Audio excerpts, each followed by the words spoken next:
Bismillahirrahmanirrahim. Assalamualaikum warahmatullahi wabarakatuh. Alhamdulillahirabbil alamin. Wabihi nasta'inu ala umurid dunya waddin. Allahumma sholli ala Muhammad wa ala ali Muhammad. Pemirsa yang budiman yang dirahmati Allah Subhanahu wa taala. Puji syukur kehadirat Allah Subhanahu wa taala. Saat ini kita masih diizinkan untuk menikmati, untuk merayakan, untuk menggembirakan bulan suci Ramadan. Ini nikmat yang luar biasa di tengah keprihatinan yang melanda dunia saat ini karena wabah corona. Salawat dan salam tercurahkan pada Rasulullah Muhammad SAW, karena beliaulah kita mendapatkan referensi hidup yang tak habis-habis untuk digali. Kita menjadi punya panduan, tidak sesat, dan bisa menggembirakan diri, keluarga, bahkan lingkungan sekitar kita. Pemirsa yang budiman, pada kesempatan saat ini mari kita kaji sedikit sesuai dengan kemampuan kita surat Al-Ma'un, surat yang sangat terkenal, surat yang pendek namun padat makna, padat praktek, dan padat kemanfaatan. A'udzubillahi minasyaitonirrajim. Bismillahirrahmanirrahim. Araital ladzi yukadzibu biddin, fadzalikal ladzi yad'ul yatim wa la yahuddu 'ala ta'amil miskin, fawailul lil musallin alladzina hum an sholatihim sahun alladzina hum yura'un wa yamna'unal ma'un. Di situ Allah Subhanahu wa taala memberi peringatan kepada kita semua sebagai umat Islam bahwa sholat saja tidak cukup. Allah mengenalkan kepada kita bahwa ada pendusta agama. Araital ladzi yukadzibu biddin, hamba-hambanya yang dianggap al-kadzab, pembohong. Ciri-cirinya disebutkan secara lugas dan jelas. Fadzalikal ladzi yad'ul yatim, begitu kasar terhadap orang-orang anak-anak yatim, tidak mau peduli terhadap mereka. Anak-anak yatim itu anak-anak yang mempunyai beban psikologis luar biasa. Mereka terlahir tanpa bimbingan seorang ayah. Itu menjadi problem yang cukup dan sangat berat bagi seorang anak dalam menjalani kehidupannya. Wala yahuddu 'ala ta'amil miskin. Orang miskin itu sekedar untuk makan saja, itu luar biasa berat. Bagi kita yang tiap hari tidak ada problem untuk makan 2-3 kali sehari, bagi orang yang miskin makan 1 kali saja dalam sehari itu bisa menjadi masalah yang besar. Fawailul lil musallin. Tahukah kita siapakah orang yang lalai akan sholatnya? Alladzina hum an sholatim sahun, orang yang lupa terhadap sholatnya.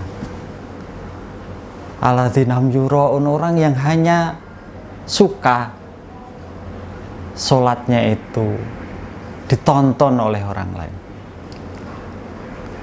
Wa yamna'unal ma'un, mereka itu tidak mau menganjurkan untuk bersedekah, untuk berbagi dengan barang-barang yang bermanfaat.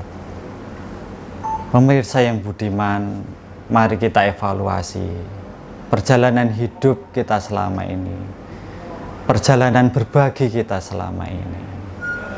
Apakah ketika kita berbagi itu kita memberikan barang-barang yang bermanfaat, yang masih kita butuhkan, atau sekedar harta kita yang sisa, sekedar barang-barang bekas kita, sekedar barang-barang yang kita sendiri sudah tidak memanfaatkannya.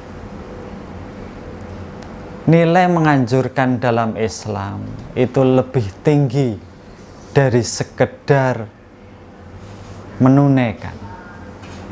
Karena konsekuensi dalam ajaran Islam ketika dia menganjurkan itu pasti sudah menunaikan. Disinilah peran dakwah.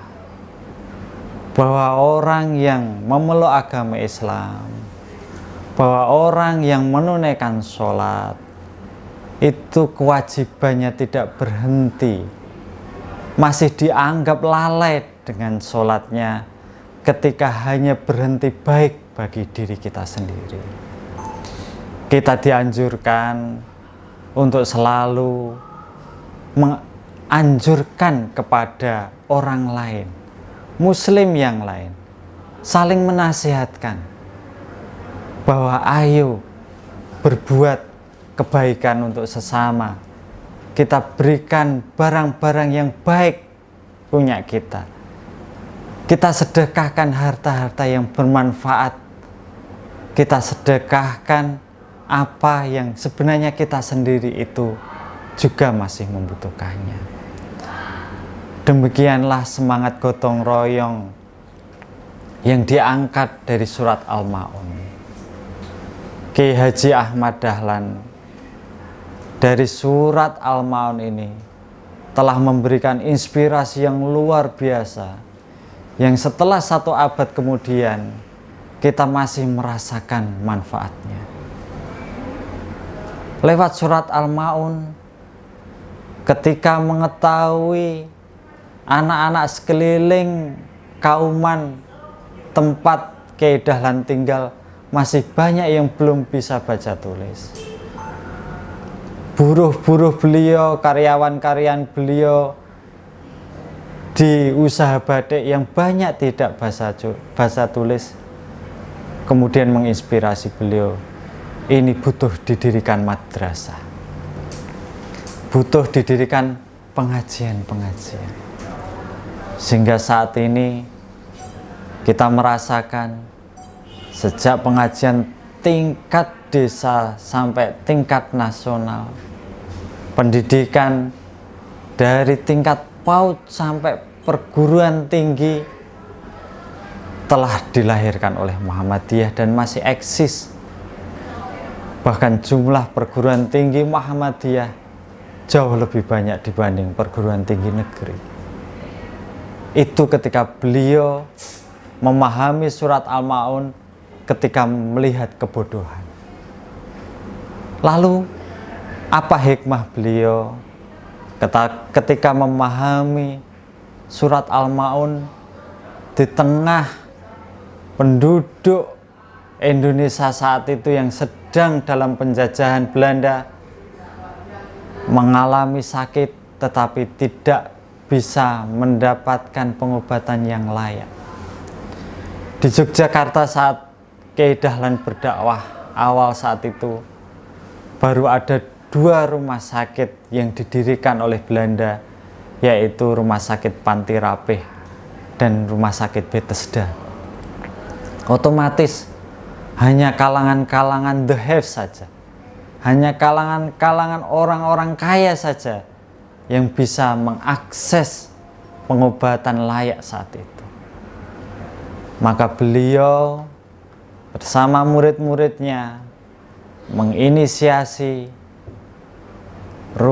poliklinik PKU, penolong kesengsaraan umum, yang saat ini masih berdiri megah menjadi rumah sakit di Jalan Kiai Haji Ahmad Dahlan, Yogyakarta.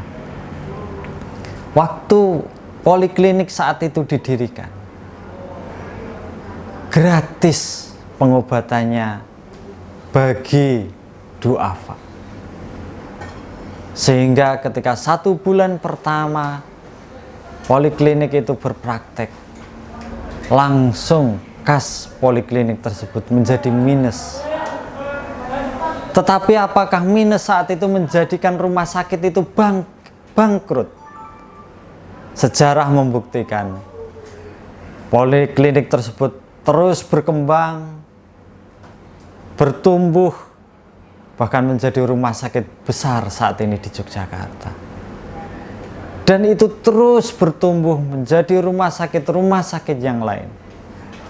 Poliklinik PKU saat itu berdiri tahun 23, digawangi oleh murid beliau langsung yang bernama Mbah Suja.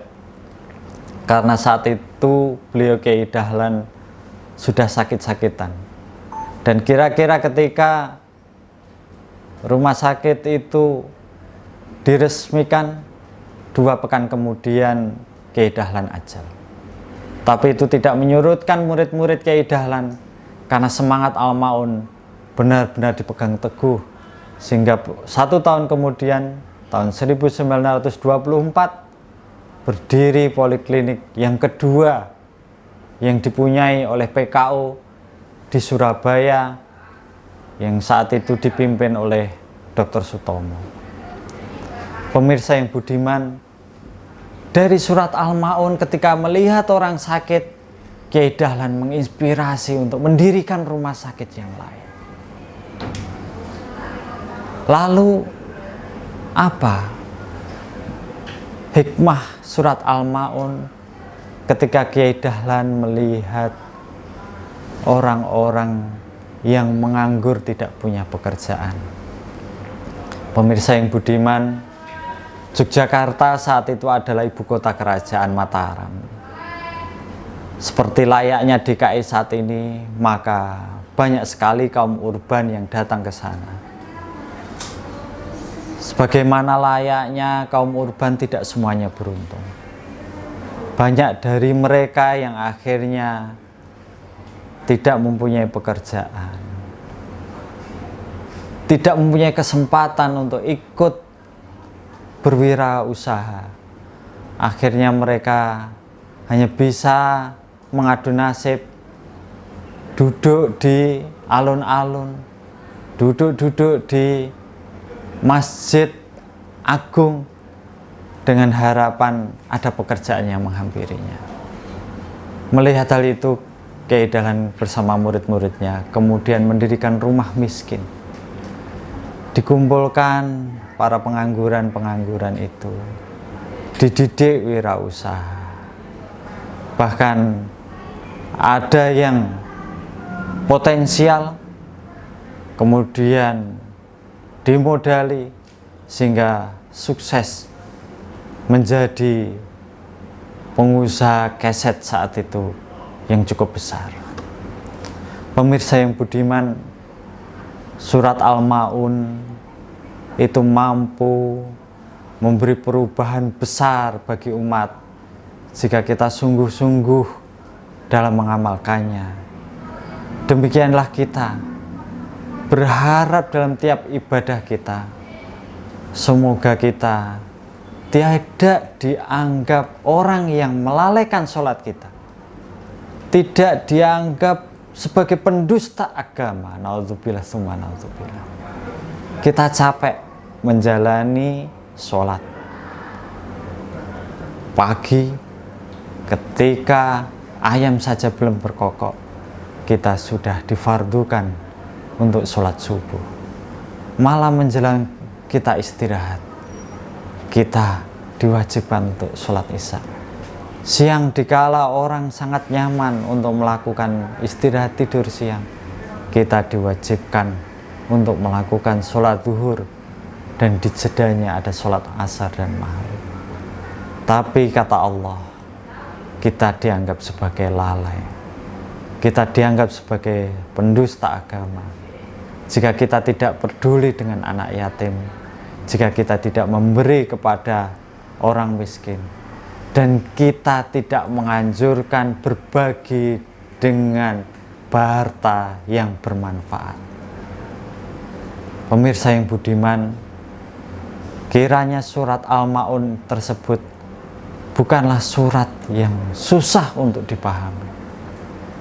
Surat Al-Ma'un tersebut begitu lugas, begitu menggerakkan, sehingga tinggal kita untuk mau berikhtiar. Tugas pendakwah adalah memberitahu, tetapi untuk mau itu harus didukung oleh masing-masing individu kita. Bagaimana mau mencoba sesuatu yang baik? Tidak ada sesuatu yang baik itu mampu totalitas langsung dilakukan oleh orang yang baru belajar. Semua pasti bertahap, sedikit demi sedikit. Namun kuncinya adalah istiqomah. Nanti insya Allah akan memberikan mukjizat-mukjizatnya, akan memberikan keajaiban-keajaibannya. Bagaimana kita menjalani hidup ini. Boleh kita juga dalam kondisi yang saat ini sedang membutuhkan. Boleh saat ini kita juga sedang dalam kondisi yang mungkin kepepet. Tapi percayalah, masih banyak orang-orang yang nasibnya jauh di bawah kita. Jauh di bawah kita. Maka berbagi bukanlah tuntutan dari Allah yang berlebihan. Karena Allah jauh lebih pemurah dibanding kita yang paling dermawan sekalipun. Allah lebih maha penyayang dibanding kita yang paling penyayang sekalipun.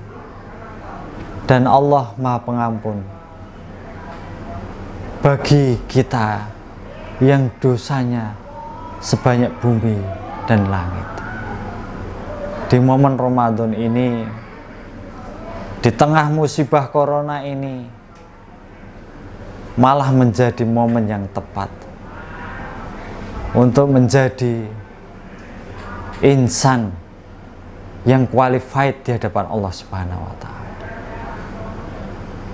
Kalau kita sedang berlebih, jika tabungan kita 1 miliar, memberi 10 juta itu hebat di mata orang lain. Tetapi 10 juta dibandingkan 1 miliar, itu tentu bukan bilangan yang istimewa. Tetapi jika kita saat ini mempunyai uang cuman 100.000, lalu kita memberikan 10.000, 10.000 jika dibanding 10 juta tentu jauh. Tetapi jika uang yang kita punya itu cuman 100.000, itu menjadi luar biasa di hadapan Allah Subhanahu wa Ta'ala, insya Allah. Maka sekali lagi kami menyampaikan bahwa di tengah-tengah corona ini, di tengah-tengah kita berpuasa ini, malah menjadi momen yang tepat supaya kita mengharap nama baik di hadapan Allah. Kita ajak istri dan anak kita untuk melakoni hidup yang qualified. Cukup dengan bermodalkan surat Al-Ma'un. Insya Allah, jika seorang bapak atau seorang ibu atau bahkan seorang anak beristiqomah melakoni surat Al-Ma'un ini dalam sebuah rumah, itu akan menjadikan virus positif yang akan menyebar seisi rumah, sehingga yang lain pun akan mengikuti. Begitulah teori istiqomah. Kebaikan itu menular. Tidak cuman keburukan yang menular, tapi al-haq, kebenaran, kebagusan, kebaikan itu pun mampu untuk ditiru oleh orang lain. Maka bismillah, corona ini tidak mampu diselesaikan oleh masing-masing orang. Harus gotong royong. Pemerintah sendiri pun tidak akan mampu. Semuanya harus gotong royong. Namun bila donasi kita dikoordinir dalam sebuah lembaga yang tertib, insya Allah dampaknya akan lebih luar biasa daripada membagi sendiri-sendiri. Resiko membagi sendiri-sendiri adalah adanya penumpukan santunan. Bisa jadi satu keluarga mendapatkan double karena tidak ada yang mendata. Namun jika dari lembaga yang tertib, yang teratur, yang terukur, lembaga tersebut bisa berbagi data dengan yang dipunyai pemerintah sehingga santunan bisa merata. Pemirsa yang budiman, sebagai penutup, kami menyarankan kepada pemirsa yang budiman, tetap kita salurkan zakat, infak, sedekah kita. Mari kita salurkan zis kita di bulan suci Ramadan ini ke Layismu Plupuh. Anda bisa langsung transfer, Anda bisa menghubungi call center sehingga Anda tidak perlu keluar rumah. Semua dipermudah. Insya Allah Layismu Plupuh akan menyampaikan amanah dari pemirsa yang budiman tepat sasaran. Call center dan nomor rekening ada di layar kaca pemirsa yang budiman. Silahkan dihubungi. Insya Allah itu untuk kebahagiaan kita semua di dunia dan di akhirat. Akhirul kalam, nasrum minallah wa fathun qarib wa bisyiril mu'minin. Wassalamualaikum warahmatullahi wabarakatuh.